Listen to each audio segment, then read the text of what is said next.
खेला उसके तना खेला, छोड़ी के चल गईले हमके अकेला, छोड़ी के चल गईले हमके अकेला।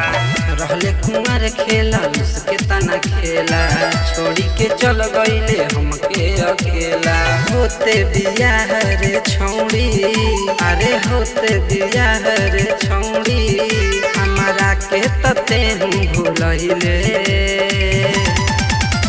भतार वाला भइले, भतार वाला भइले,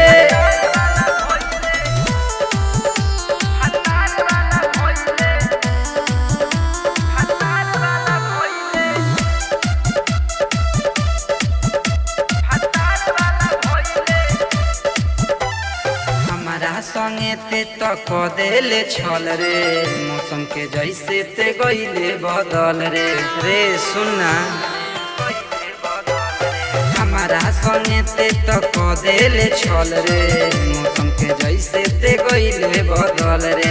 जब जब करत हमारा ही सारे, मिले आवत रहले ते पिछुआ रे। हाँ पियावा, अरे पियावा, अरे पियावा के बहिया में जाके हमारा के ते पगलैले।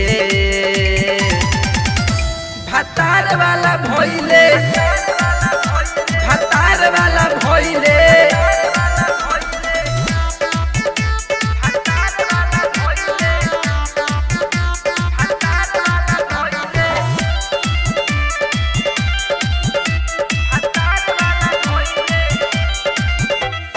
हमारा नामे कैले रहलुस जवानी, हम रहनी राजा ते रहलुस हमारे रानी, राजा ते रहलुस हमारे रानी।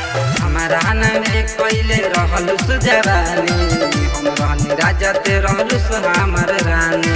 राहुल रंगीला के दे देलिस धोखा, खोजत रहले ते रे मौका। सलोना सिकंदर के पाई, सलोना सिकंदर के पाई, हमारा के ते बिसरैले। भतार वाला भइले, भतार वाला भइले। Kamlesh recording studio Mohammadpur.